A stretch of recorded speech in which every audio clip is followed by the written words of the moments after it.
Welcome back. In this lecture, we are going to understand what can be the possible arguments in a dollar or a jQuery function. These are the possible arguments that can be passed in a jQuery function. So let me explain. Number one is we can pass IDs in a dollar function.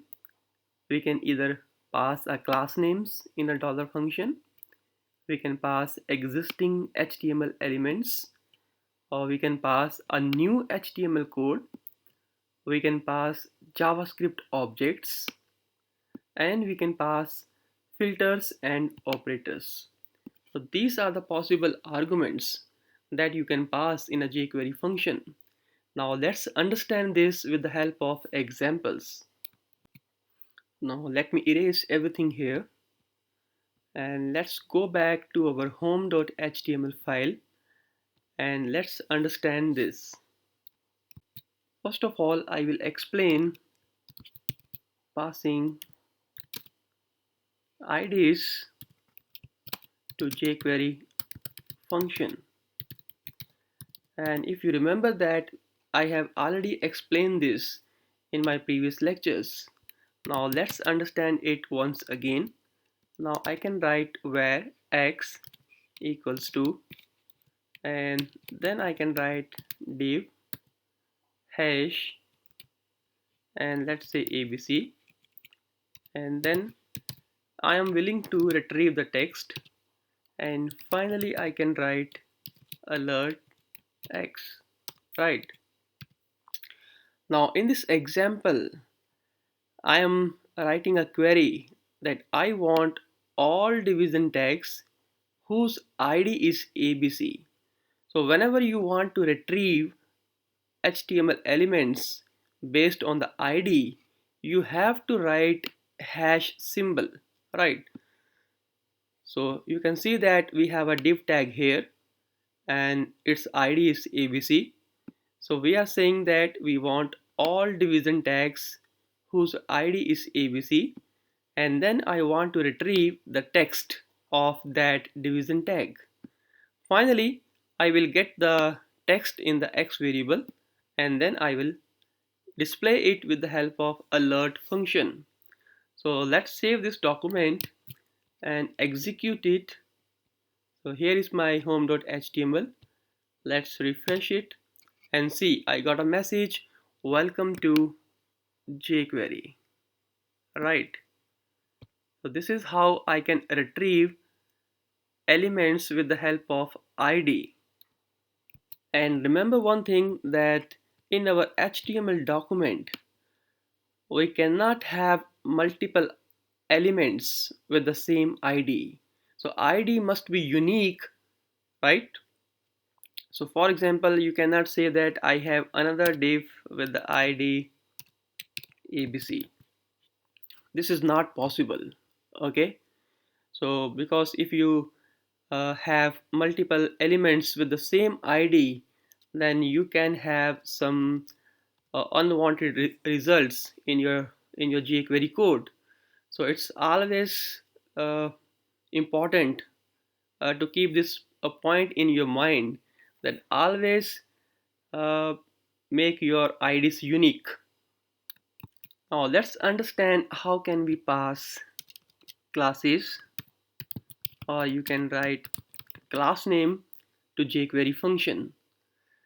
And for this we have to first make a class. So if you go to the top, you can go here and then you can make a class.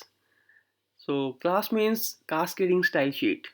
So you can write your style tag here, and then let's say I create my style here, and in this style I am saying that I want a red color, and then we are saying that we want a border, let's say 3 pixel, solid and black.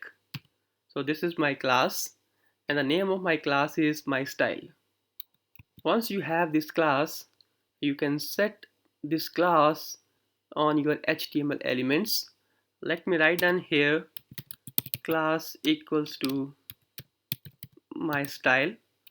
Now whatever you have written here, like color and the border, so that class will be applied to this division tag, and you can see the effect of color and background on this the color and the border on this division element, right?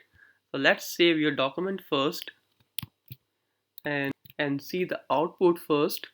So let me comment it, and then I comment it here, and let me refresh my web page. See, you got an effect here. Now on this, let me take my brush tool. So you have this CSS on this div tag, right? So you can see the border and you can see the effect on the text, right? So let's go back and retrieve elements based on the class name by passing it in a jQuery function. Let me uncomment everything here,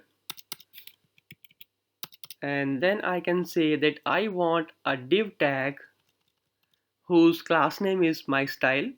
So whenever you want to mention the class name, you have to write dot, right? Dot, the name of your class, right? And then I am applying the text function. So I want all division tags whose class is my style, and then I want to retrieve their text, and finally I will display it. So let's save the document, go back to your browser. Now refresh your page and see, I got a message, learning jQuery using text and attribute methods, right? So this is what I have here. This is my div tag with a class name my style, right? So we are getting the exact results. So let's go back to our code and let me erase everything here. And remember that unlike the IDs, so you can have a same class on multiple HTML elements. So class name can be applied, or you can say the same class can be applied on multiple HTML elements. But this is not true with IDs. IDs must be unique and they must be applied on a single HTML element. Now let's understand how can we pass existing HTML elements. So I have already explained this. So let me recall you that you can even write div.text. So in this case, we are passing existing HTML elements, right? So I am saying that I want all div tags and then I want to retrieve their text. So we have already done this in the previous lectures. So I am just recalling you. Okay, now let's move further. So how can we write a new HTML code, or how can we pass new HTML code to our jQuery function? Let's understand this. So even I can write that, let's say I want to add a new div tag. So I'm writing an entirely new div tag, and then I am saying that I am newly added content, right? And then I close my div tag, and finally I'm saying that I want to append this to a div whose class is, let's say, this one. So I want this one, let's copy it and then paste it here, right? Okay, so let's understand this. This is exactly a new HTML content. So you will not find this content in your HTML page, and I want this division tag to be added after the division tag whose ID is this one, jump to Ron, right? This one, right?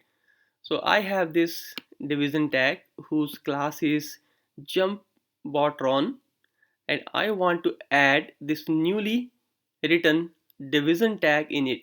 So most probably I will get this newly added HTML at this point, maybe, yeah, at this point, right?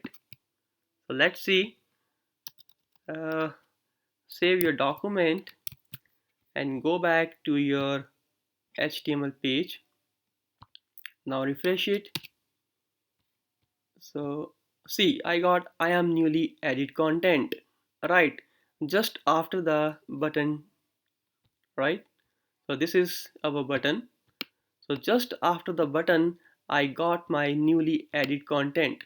So whenever you want to add a newly added content, you can use append to function. So this is a jQuery library function.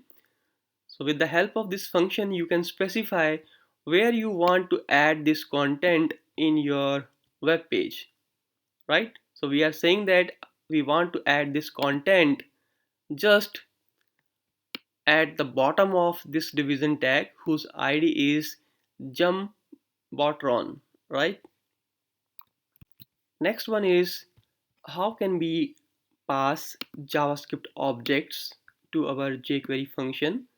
So let me recall you that you have already done this right here. See, so we have written a dollar function, and within a dollar function, so we have written a document object here. So this is basically a JavaScript object, and this is an inbuilt JavaScript object which represents your document object model. So at this point we are saying that whenever my document is ready, please call this function, right? So I have already explained this in my previous lectures. So this is how you can pass JavaScript objects in a jQuery function. Now let me erase everything here and let's see what is left. So how can we pass filters and operators? So let's see this. Let me erase everything here. So let's go here and let me erase the entire stuff here. So in this example, I am showing that how to pass comma operator. Let me write down here comma operator to jQuery function, right? So let's do it. So let's say I am saying I want all h3 elements, and then I want div tag, and then I want to retrieve their content, right? So it means that I am requesting for two elements. I want all h3 elements, right? And then I want all div elements. And then finally I want to retrieve their content by using the text function. And you can also extend this expression. You can write h3 dot division tag dot something comma something and so on.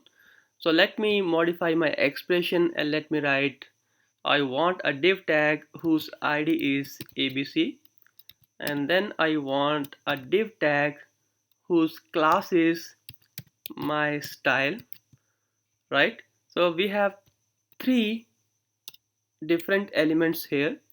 In fact, we are requesting for three different HTML elements. I want all h3 elements. I want a division tag whose ID is ABC, and then I want a division tag whose class name is my style, and finally I want to retrieve their content. So let's save this document and run it. Let's open the HTML page and refresh it.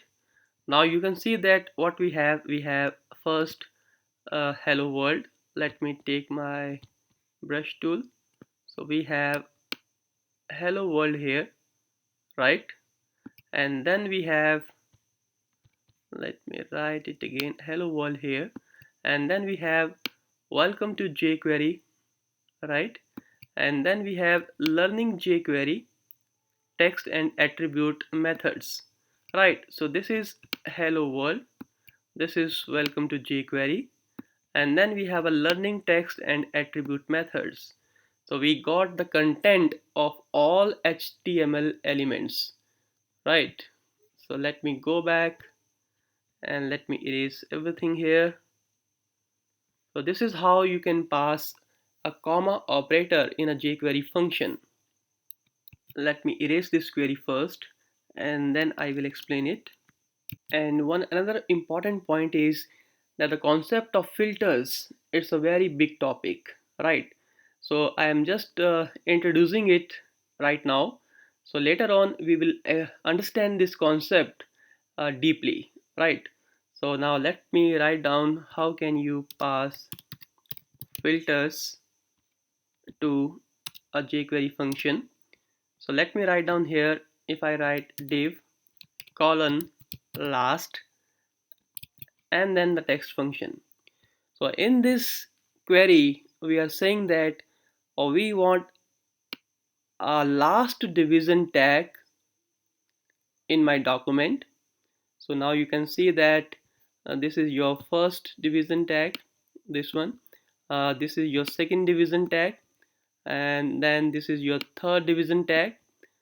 This one is the fourth one, and this is the last division tag, right? So we are saying that we want a last division tag from the document. So colon last, it's a filter, right?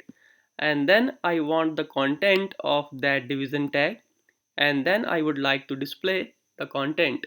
So let's save the document and go back here, and then if you press refresh, now see I got a content learning jQuery text and attribute methods. So that is the output of my filter. So this is how you can apply all these, or you can say you can pass all these possible arguments in a jQuery function, right? So practice passing these arguments in a jQuery function, and in the next lecture we will discuss how to retrieve HTML elements in a document order.